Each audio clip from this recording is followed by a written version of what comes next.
Welcome to Asteroids 4.2, and in this video we're going to actually make the asteroids take damage and get destroyed. So this is kind of a big one. It's us getting to start experiencing some gameplay to this. So right now we've got 3 asteroids floating in the world from the end of the last video. Nobody collides with anything yet, and actually the asteroids will pass through each other. But we're working on getting there. So right now we want to go and start modifying the asteroid to be able to receive damage. But I think I need to do a few things before then, because I know once I get to the code I don't want to have to take a break. So let's go and start making a spark effect for when when this asteroid takes damage, it will make the spark appear. So I'm going to disable the player ship, and I'm going to start with start by creating a spark, essentially.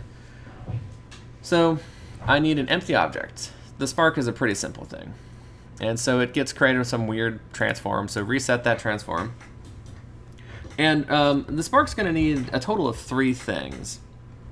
It's going to need a particle system. And then it's going to need a light so that it kind of gives me some persistent light from when the laser hits something. And then it's going to need some kind of script that deletes it after a certain amount of time has passed. So let's go to components. Where's the sparks again? Particle system, which is under effects. It's a beautiful particle system, totally what we want. And let's start trying to play with this and start trying to make this look a little bit more like what we would want a puff of getting hit by a laser to look like. So we're going to start, and let's take a look at some things here, like duration. That's kind of number 1. Let's drop this to just 1. That does kind of affect, oh, well, it's looping, so that's going to be.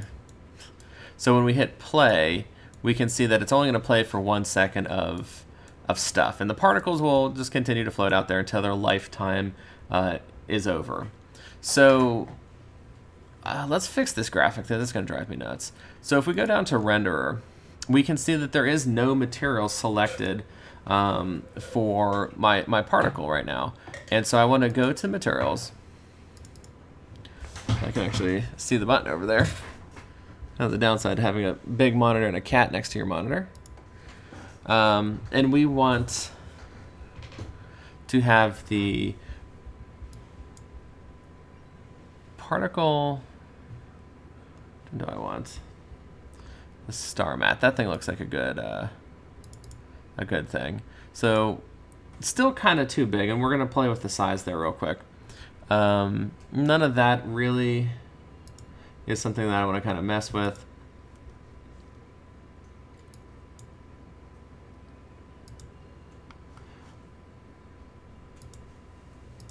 So we want to, so I think I'm good with all those settings there. Let's go back up to the top and start playing with these. So the start lifetime, let's drop this down to 0.5 because we don't need these lasting for very long. The start speed, we'll go with 3 so they kind of float out a little bit more casually. Start size, this is one of the big ones we need to definitely change, is 0.3. So that way they are a lot smaller. They still need to be tightened together. But yeah, so we've got a start lifetime of 0.5, a start speed of 3, a start size of 0.3. We could always move my monitor away from my cat. I did want to change the start speed, and I just didn't remember because I didn't see this little button here. I want to do like a random speed, so then I could choose to do it between like 3 and 4. So the particles will have different speeds as they come out. So some may move past others when they're coming by. So the start color, this is kind of the trickier of these. Because one of the things that you could consider is actually setting the start color based on the graphic of your laser. And that is actually significantly complex because If you wanted to have any sort of like fade out effect of these particles, then you'd have to mess with the gradient. So I think if you're going to have multiple types of weapons, you may be better off making multiple types of sparks. And so that's just something to think about, is if you're going to add a laser that's green, you don't want to be shooting out yellow sparks. So I think it may just be better to make multiple spark prefabs based on the laser that you're going to be like spawning these from. So something to consider if you choose to continue to add weapons. So that's why I'm choosing orange, because my laser was orange. Simulation space should be world, because that way they can float free even if an object moves. And the rest of these I believe are fine. So let's go change the emission pattern next, because this is not really... well, actually, let's go change the shape first, because that shape is bothering me more so than the emission pattern. So let's make the angle a lot tighter and bring that down to 15. And the initial spawn radius 0.1. So now we've got that. That's a little bit closer to being hit by a laser. So if we go to emission, I don't actually want to do 10 particles over this time span. I want to use what's called the burst system. So I'm going to set this to 0. And down here under bursts, I'm going to hit the plus sign. And at time 0, I want to spawn 15 particles with 2 cycles in an interval of 0.2 apart and 100% probability, meaning it will guarantee to be happen. And so what that looks like is this. So when the asteroid hits, like kind of like 2 little like sparks kind of fly out. And I think that looks a lot better. You know, keep in mind we're going to be pretty far away when we see this. And while they do seem like they go far, I'm going to make them more transparent over time so that it'll look a little better. And if that speed bothers you, you can play with the speed. You could tighten the cone that they emit from, which I probably will. I still think 15 feels so too broad. Let's go 10. All right, so first up is color over lifetime. Let's turn that on. And I'm going to make this, it's a relatively simple blend that I'm going to do, is to just go, click on the color, and I just want to make it go towards mostly transparent towards the end. Maybe I'll put another stop here where, so it fades out just a little bit, but then it fades off more rapidly after that point. So we'll keep that gradient, and so you can see that they start to fade out as they go. Now you shouldn't change the color here, because if you do change the color, you're going to be kind of fighting the colors, and so they start green and then they transition to the to white. So I don't really recommend doing that. Keeping it white, we'll keep it with that initial default color there. And then let's go speed over lifetime. I'm sorry, size over lifetime. And let's turn that on. And we can edit the curve down here, which would allow us to, you know, you can select, should be able to select from some different presets of what you want these sizes to look like. So like if you start, if you want to start big and go small, if you want to start smaller and go big.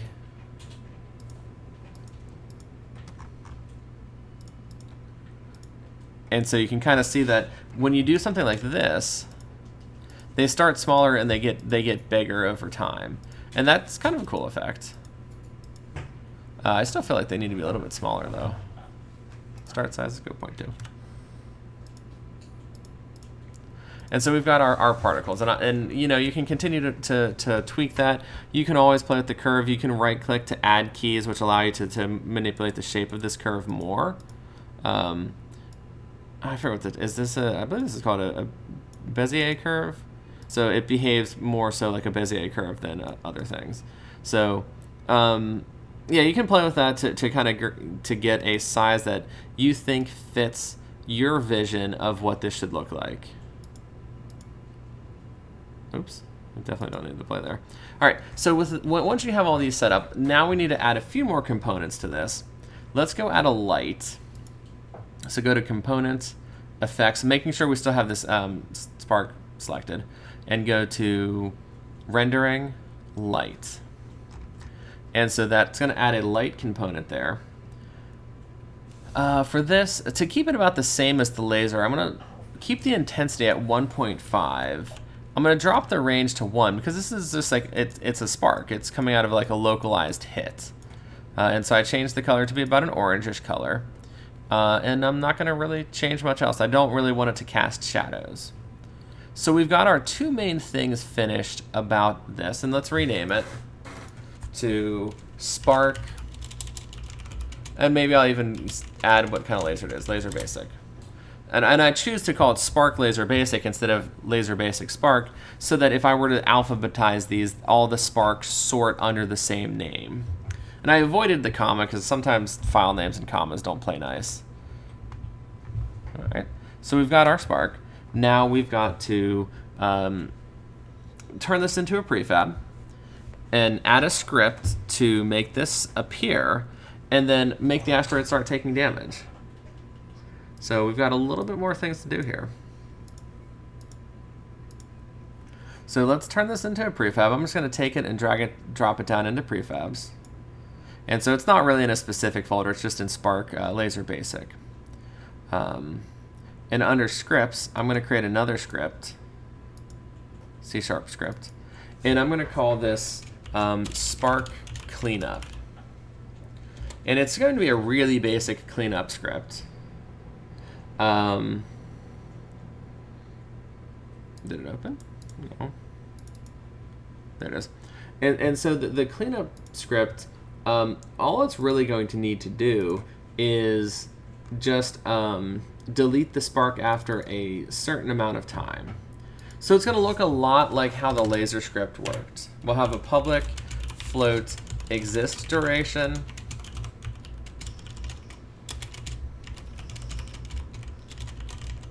And we'll keep a float exist timer.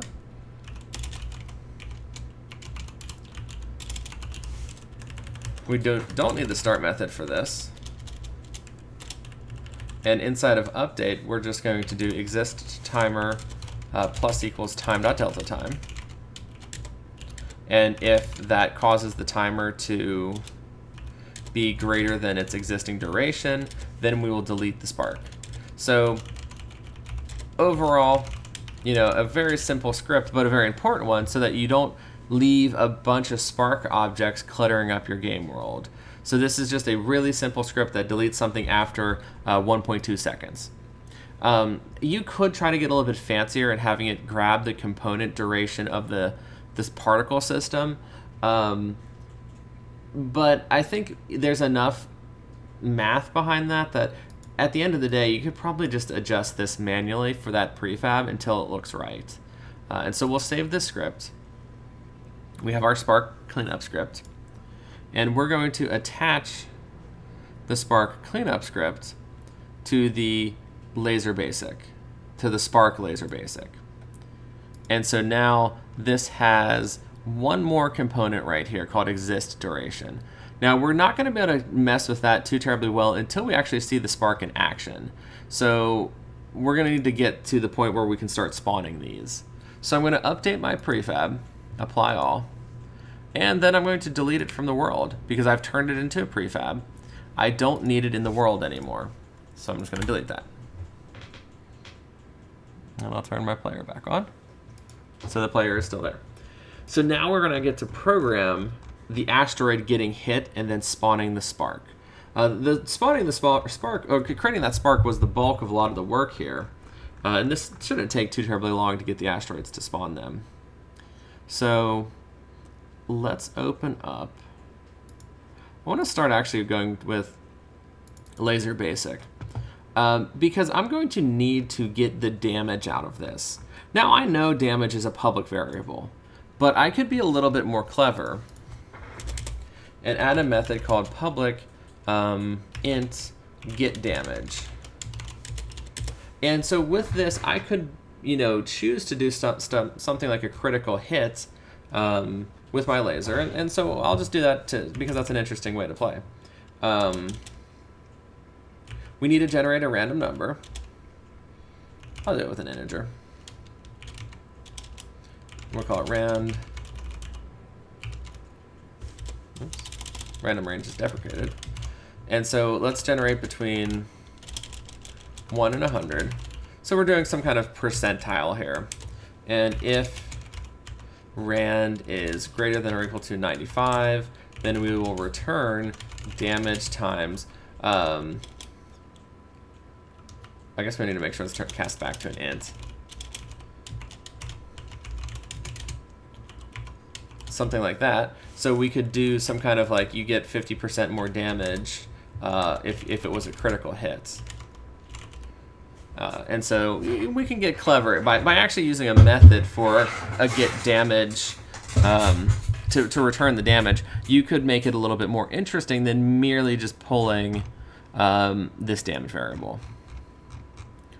And so now if it's, there's a 5% chance that it does 15 damage, which in the long run actually probably literally will not matter, because if the asteroids have 60 hit points, the odds of you critically hitting an asteroid twice seems a little unlikely. So maybe we should just do this. It counts as 2 hits. I don't think my damage numbers are granular enough to support like a 50% increase of a critical strike. All right, so that's just updating the laser before we go back to Big Asteroid to actually handle being hit by a laser.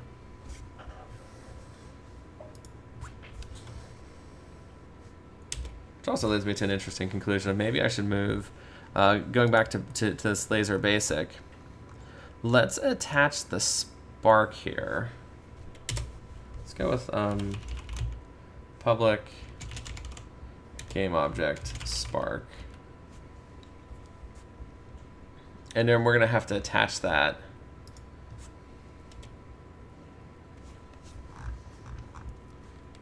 to this laser basic. So I'm going to hit save on there. That way we can attach the spark to the weapon itself, so that each weapon has its own spark that it could choose to spawn. That does mean when this code updates, and specifically I go look at my player laser, you can see that I've got this spark variable. So I need to go into this prefab builder, and I need to attach my spark here so that it has that prefab ready to go as an actual variable on the laser. And so we'll exit the prefab builder. So now we've got the prefab is keeping track of the spark that it wants to spawn. So the player laser knows the spark it wants.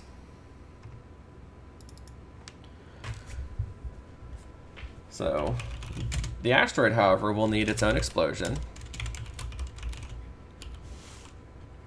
And then we need to put some stats here.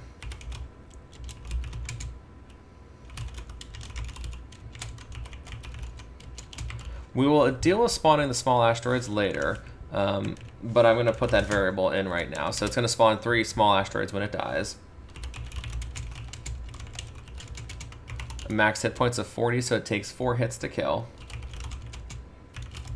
And keep track of some hit point variable. And we'll put a score.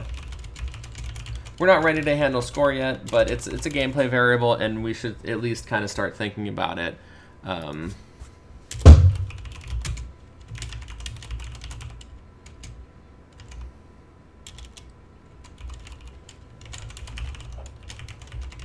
And I have a variable for the small asteroid prefab, the asteroid that it's going to spawn once it dies.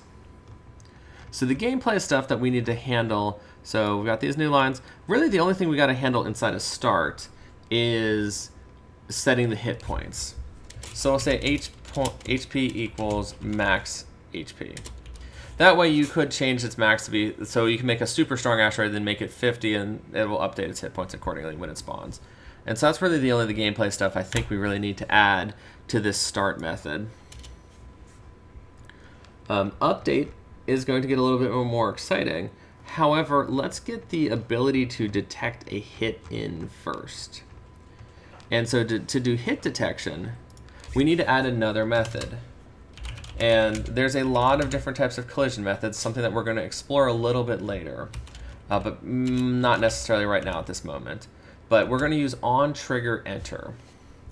On-trigger enter is when something enters its collider. And so there's also like an on-collision, and that is like if two things bump into each other. But since everything is a trigger, this will get set when something else that has a collider passes into it. And so really the options are the player is going to pass into it, and projectiles are going to pass into it, and other asteroids. So let's start handling the code for being hit by a laser. So we'll do if other is the collider that's hitting us, .gameObject, .tag, .equals, player projectile. I believe that's what I called it. I will double check real quick though. So when I look at my player laser, I can see actually there is no space in it. So this is a string comparison, so I need to not have a space there. If you're having trouble detecting if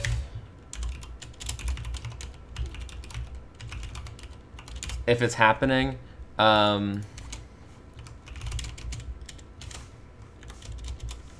we could always add this line. And so that's a really strong debug command because it's telling you what it's colliding with. So let's just save it and let's see what happens when we do this. We should see it saying collision with player laser happening in the log. And if you don't see that message, that means you might need to take a look at your what you tagged this as. And so you can see down there, collision with player laser clone. And I bet if I fly the ship into it, it'll say, oh, well, that we were using an if statement, so that's probably why. So that makes me happy. So it was correctly registering this tag, and it was activating this code. So we're safe to begin working. First up, we need to take damage. So the hit points are going to be subtracted by other.gameObject.getComponent. The laser basic.getDamage. Quite a lengthy command, but it's basically asking the laser that's hitting it, how much damage are you dealing, and then subtracting it from my current hit points. Again, to kind of go through this, other refers to the thing that's hitting me, but that's a collider. The collider does not have scripts on it. So I have to go up to the game object, which is, you know, literally this thing right here. So I've accessed it through the collider. Now I'm accessing it as a game object, and I have access to all of its components at that point. And so I'm requesting the script for the laser, because that's where I stored the damage. And I'm accessing the method to get damage. I could have just said .damage to get the exact variable, but that's actually what's happening with that line. A common command that we will use in other things pretty frequently. So we'll spawn the spark. And so that is going to be game object, the spark equals instantiate. This command might get a little bit messy because we're actually going to reference. Yeah, we need to break this into two lines. We're going to call this game object spark to spawn, and we're just going to reuse this other.gameObject command, and we're going to use that to reference its spark because I just don't feel like putting that entire line inside of an instantiate command. This would be insane to put inside that instantiate. So we're referencing the spark from the variable of the laser that's hitting me. That's actually asking for this variable right here. We're asking for this thing. And so that's what the code is linking to with this command. We're accessing that script, and we want to know what that game object spark was. And I'm storing it as my own variable just to save me some typing.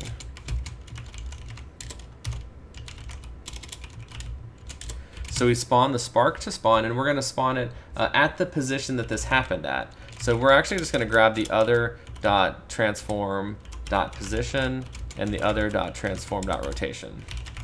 So we're basically asking the thing that hit us where were you? And that gets the location of the laser when it impacted me.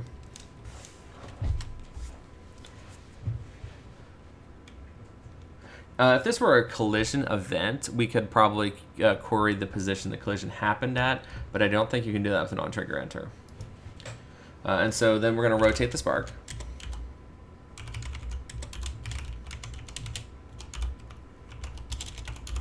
So that it points back to where it came from.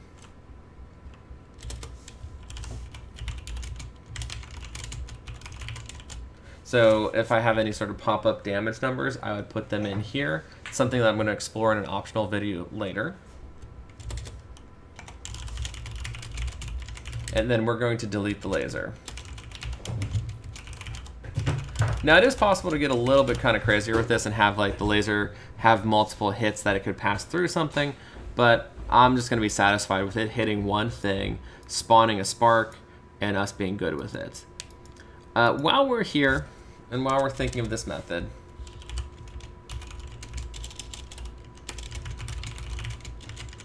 let's just handle some really lazy code to make it deal with bumping into another asteroid. So if other gameObject.tag equals asteroid, we're going to set my move direction to just be a rotation.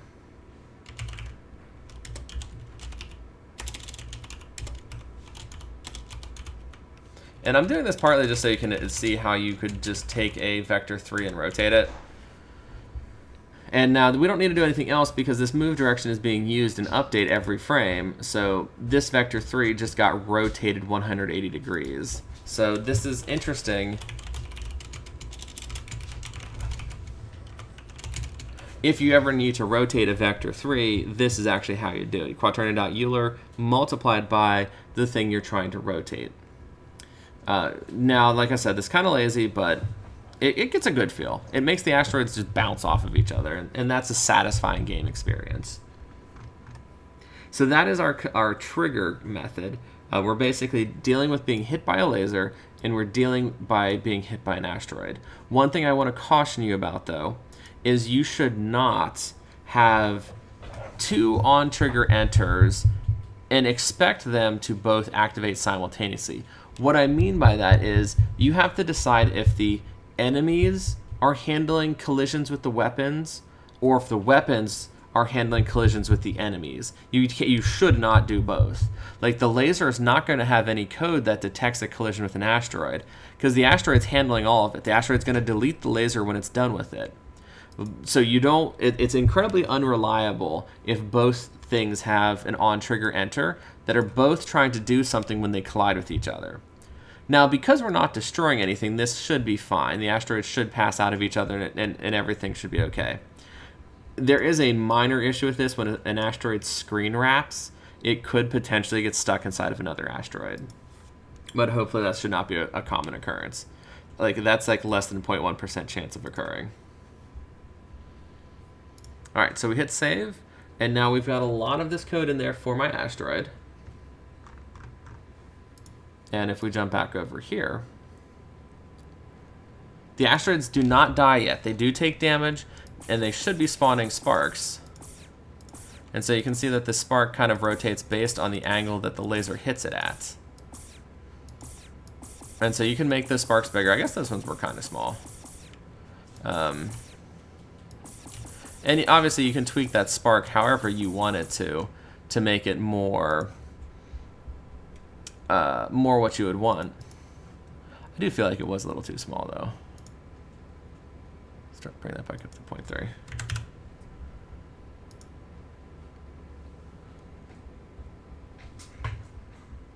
All right.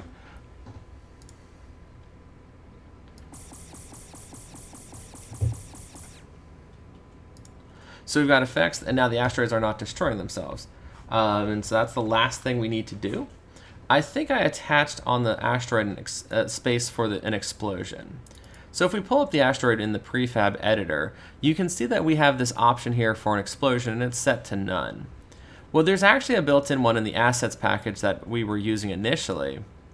If you go into the prefabs, the visual effects, explosions, And we could choose to use any of these: explosion, asteroid, explosion, enemy, explosion, player. Let's see what the asteroid explosion looks like. Put that in here. So we're going to put it inside the explosion fields.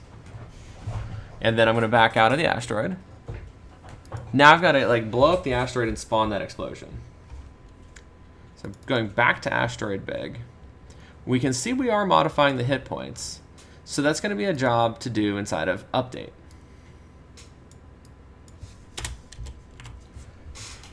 So if hit points are less than or equal to 0, we're going to spawn the explosion. I don't need to reference it, so you don't see me saying game object the explosion equals instantiate, because once I've spawned it, I don't need to keep track of it anymore. I don't need to move it. I don't need to rotate it. So that spawns the explosion.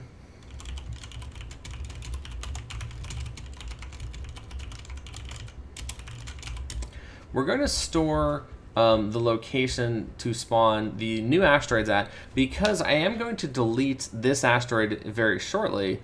But before I can spawn the new ones, this asteroid needs to have been deleted. It's that issue that I had talked about, and this will be more readily available when I finish typing it.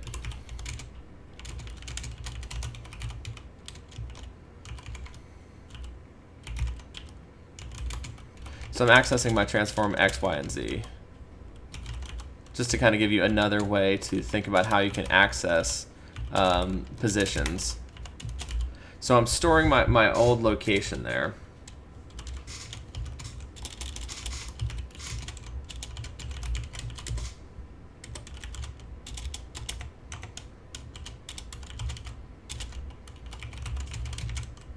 So we're going to destroy the asteroid.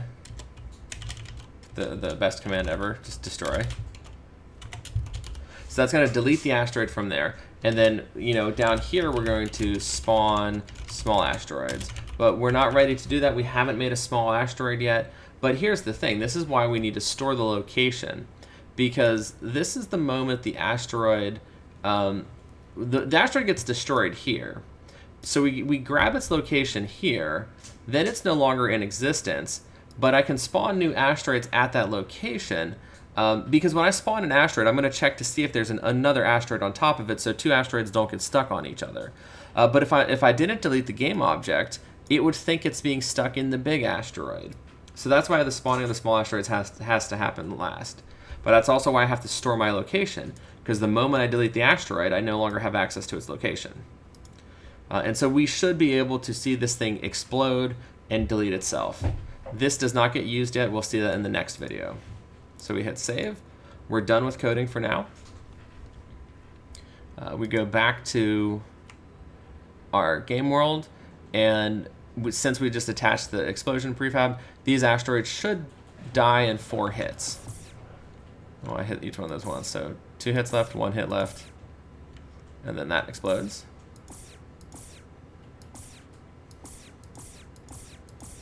And so we've got some explosions. Let's go take a look at this. I thought it had a sound effect. So I'm a little bit disappointed that it does not have a sound effect. I could have swore it did. So we will probably add that when we spawn the baby asteroids. And then we will continue from there. So that should wrap this up. So we've got asteroids floating around. They actually take damage now. There's an explosion effect. And we're going to add some little asteroids and some sound effects to these things. So thank you for watching. I hope you're enjoying Asteroids as it develops. And I guess get ready to spawn some baby asteroids.